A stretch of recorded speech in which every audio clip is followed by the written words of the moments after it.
What's going on, Dark Avenger Nation, and welcome back to Most Anticipated Comics. And finally, unlike this week, next week there are a lot of books coming out, and there's a lot I am looking forward to. So let's waste no time. Let's get past this week with absolutely no books and move into next week's books. So these are my most anticipated comics coming out on July 8th. 2020, and we're going to start off with Old Haunts, issue number 2, coming out of AWA.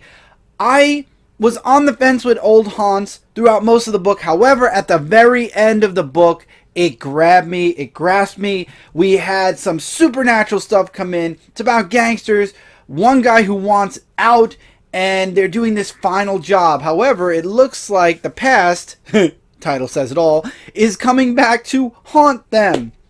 Yes, I cannot wait to read this second issue. Next up, XForce issue number 10. Oh, I have missed XForce so much. It has been one of my favorite X-Men series coming out since Jonathan Hickman took over the X-Men line.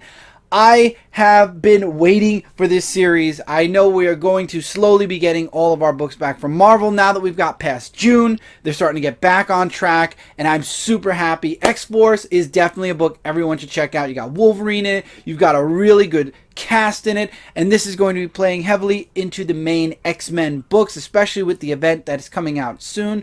And then, of course, there's this big event that they're talking about in the fall, which I think now might not happen due to the months we had no books. So we'll see if that event still happens. But X-Force has been one of my favorite books. Great artwork, great story. I'm actually going to go back this week, since there really weren't that many books, and reread the past couple of issues to remind myself what's been going on. But I can tell all of you 100% X-Force is definitely a book you should be checking out from the X-Men line. Now, Empire issue 0, Fantastic Four.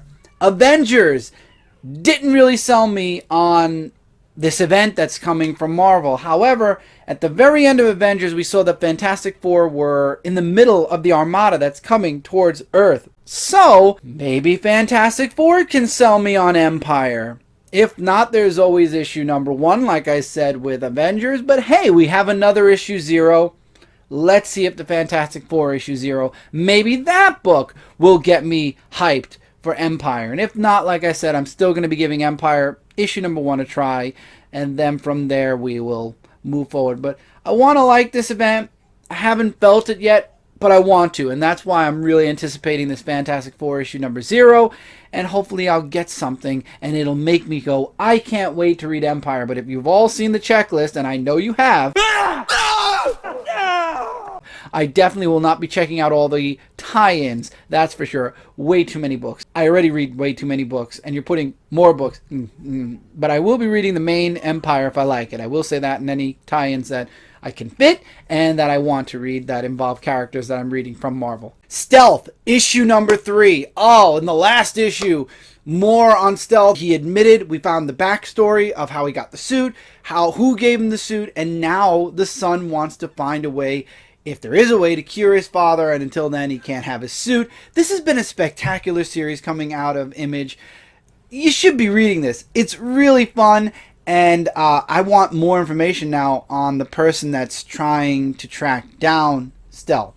Is it the Man in White? Is it a former enemy? I want more, and I'm super excited to read issue number 3. This is a 5-issue or 6-issue miniseries. Stealth has been a really strong book, though. I've really been enjoying it, and it's definitely something you should be reading from Image Comics. Young Justice 16. Why am I most anticipating this? I have not been really feeling this series out. I'm most anticipating this book because now we found out about Superboy Connor. We now know, he was a man out of time while the whole New 52 was going on. So because he was trapped in a gem world, because Gem World was in the New 52, and somehow he was in a gem world that was not affected by Dr. Manhattan and the Flash through Flashpoint. Either way, he was in a gem world, unaffected by what happened during New 52, and now that he's back, Young Justice is remembering him like Superman when he recombined with the new. There was a lot involved with Superman. Let's not get into that here. But now Bart was also a boy out of time. And in this issue, we're going to find out what Bart saw during the New 52 time and as he was traveling through the Speed Force. That is why I'm very interested in seeing Young Justice issue number 16. Now, after this, we'll see if Young Justice 16 remains on my most anticipated and on my reading pile, depending on the direction this book is going. The only good news is Brian Michael Bendis has a co-writer with him on this book, so I have a little bit more faith in Young Justice. Not much, but enough to say yes. Speaking of creative teams, new creative team for Justice League with Justice League issue number 48. New arc, new team, like I said. I'm interested. I'm interested in seeing. Justice League was very strong with Rob Venditti. It's been a very strong book since moving forward from the Year of the Villain. And I'm really looking forward to the situation. I read the preview. They're going to end up saving these children that are being transported through space, like child trafficking, but it's not received well when they bring them back to the planet. Why? And why is there about to be a war that's going to be going on? And it's a 3-part series. It was already announced it's 3 parts. The preview definitely intrigues me, and I'm interested in seeing why, if you're looking at the cover, why Wonder Woman's on one side and the rest of the Justice League is on the other. Very interesting, and I wonder if that plays into this story. We'll find out soon enough. Batman 94.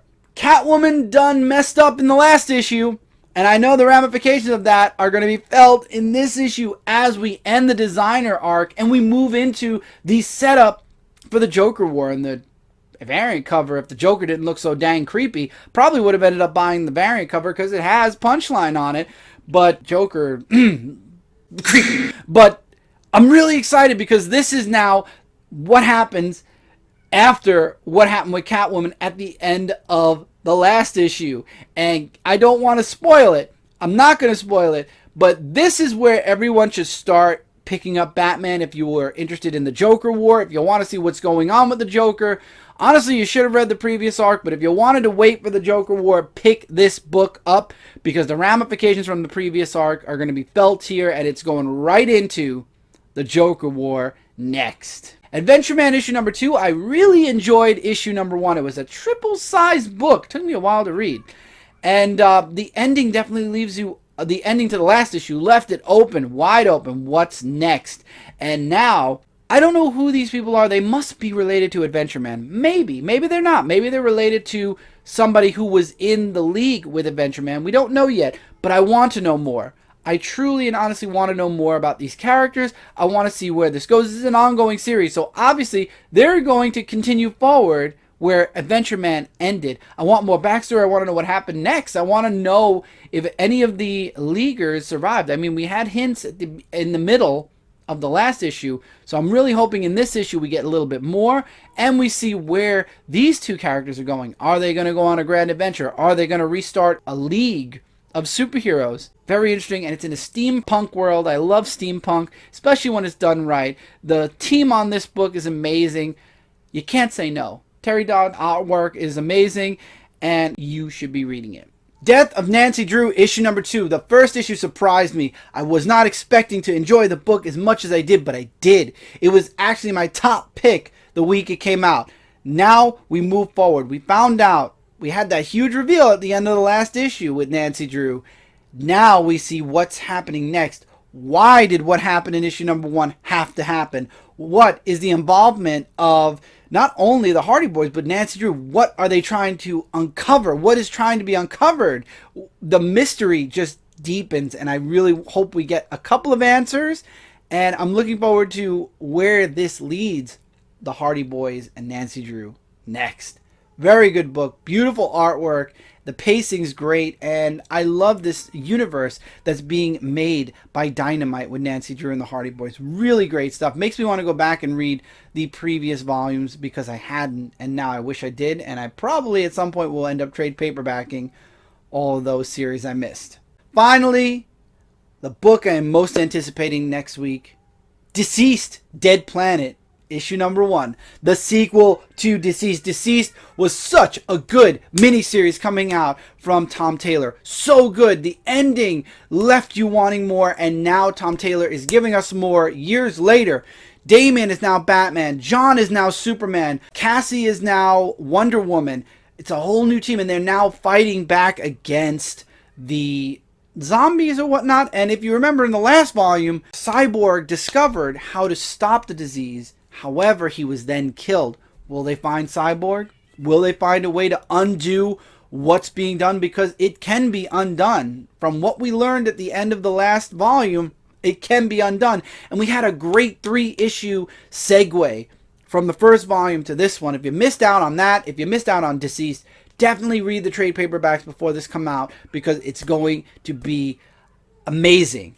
First volume was great. The mini series that's leading to this volume was great. This I have high hopes for. I'm super excited, and I cannot wait to get my hands on issue number 1. And with that, that is it for this week's Most Anticipated. Feel free to leave in the comments below any books that you are excited for that are coming out next week. If you'd like to talk about any of the books I mentioned here, any books I didn't mention here, like I said, feel free to share that in the comments below. I'm really excited for next week. We have a lot of really awesome books to look forward to. And with that, there's nothing left to do except to cue the outro. Hey, did you enjoy that video? If you're new, consider clicking that subscribe button for more. Also, click that notification bell to be notified when live streams and videos are posted. Give this video a thumbs up if you liked it. Come over to Facebook.com and join the Dark Avenger Nation to continue the conversation beyond YouTube. Don't forget to check out my website, ShootingStarUniverse.com, for all the content I do across the web. And for anything else, check the links in the description below. And as always, take care, keep reading, keep collecting, and I'll see you really soon in the next one.